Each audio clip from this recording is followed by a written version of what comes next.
what kind of oil you're supposed to use for Hanukkah? How do you light your Hanukkah candles? So the Rambam says Hanukkah candles don't have to be good quality light or anything like that. That's a Shabbos issue.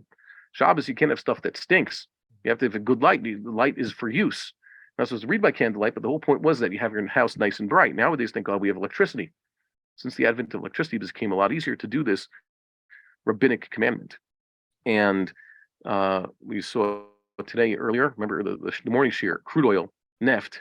They used to use that in Gemara times. They didn't have a way to refine oil. There was a way. Sometimes they had some places where crude oil came to the surface. That you can't use in your house on Shabbos. You shouldn't, because it smells bad, gives a bit, it doesn't burn clean. Olive oil is better. But for Hanukkah, we light outside anyways. The whole point is just a hecker. You're not supposed to use it anyways. So there's no standard.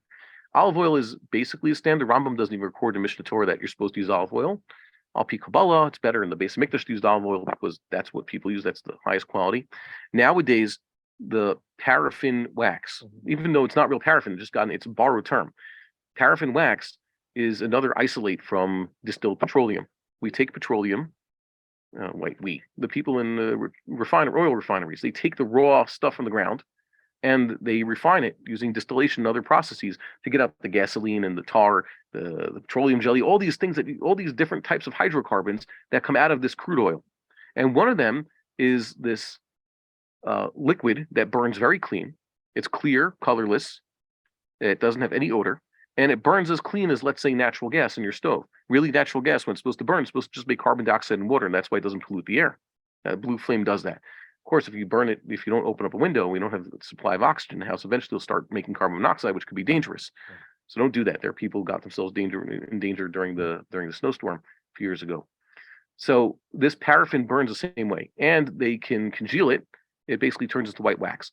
The vast majority of candles that you have nowadays is basically this paraffin, and for the fancy colors that they have in the Havdalah candles and the nice Hanukkah candles for kids that only burn for half an hour and all the colors, they add a little food coloring. But it's all basically the same stuff. It burns very clean. And that burns cleaner than olive oil. How do you know? Check your married friend's house. His wife will have the lachter, the place where she puts her Shabbos candles, some shelf somewhere, usually up against the wall, or maybe even in a corner. If she's burning olive oil, then you will see that there's soot on the wall and on the ceiling above where she's doing it. It just takes a year. Already it will get sooty, even though she's using olive oil. And use paraffin candles, the usual white wax candles that we have all over the place that they sell downstairs for 50 for less than 10 shekels. Nothing. The wall is still spotless 12 years on. Why? Because it burns clean. So the sages would say, Kal v'chomer, now that you have that, you should use that for Shabbos. Although even it's a redundant mitzvah because we have electric lighting. The Shabbos candles now are just a formality. Really, you should make the bracha on the lights you have in the house. And for Hanukkah, it's also, if you believe that you should have a nice, clean light for Hanukkah candles, then use those. And if you're buying one of those boxes, they call them aquaria, the glass box in which to put your menorah, just to know, you're burning olive oil, some other oil inside, eventually it'll get brown and sooty on the inside. And if you only burn candles, like they have here, you'll never have to clean it because it burns clean. And you say wax. So we call this wax. In the olden days, the wax of David HaMelech, Sha'awah of Chazal, Donag, mentioned in Tehillim, those were usually beeswax, which also doesn't burn as clean. It's also much more expensive. That's why beeswax candles are usually artisanal. They're expensive. And sometimes they eventually made candles out of tallow. Tallow is from animal fat. It also is wax-like, and it's also very rare nowadays. Instead, they use animal fats, I don't know, God knows what, in industrial purposes. But they don't really make candles out of that anymore. But that was something that they used to do, and Chazal mentioned those. Those are not as clean as, of course, olive oil, and Kal v'chomer, paraffin nowadays. So I recommend, if you're going to use olive oil, find a good one. But it's even better to use just plain old wax candles. And another thing they have going in the stores is they sell individual cups of olive oil. Sometimes they hydrogenate it so it's congealed, doesn't spill, right? How much you pay for that? 60 shekels for whatever it is, 8 factorial candles, right? You pay a lot. What? 9 factorial. Okay, if you want a shamish. Okay, so it's basically comes. What? It's not. That's multiplication. You're just adding. Oh, you're just adding. Okay, so it's 9 plus 8 plus 7. Do the math. See, We have, luckily, our rocket scientist fellow is not joining us today. Whatever it is, it comes out to like, less than 50 candles, but you're paying 60 shekels for the box.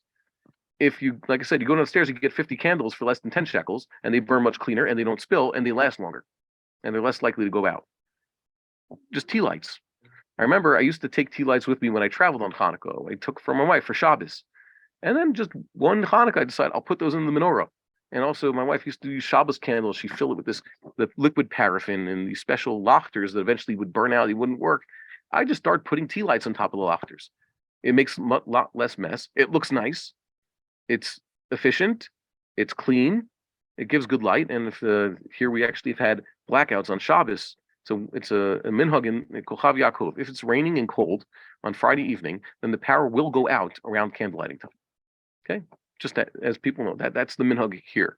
So your Shabbos candles actually turn into something practical. So we make sure to light many Shabbos candles. And Shabbos is where we've had the power outage. We light candles here and there. Every place where it's safe to put a candle and the house stays nice and bright, you should use those.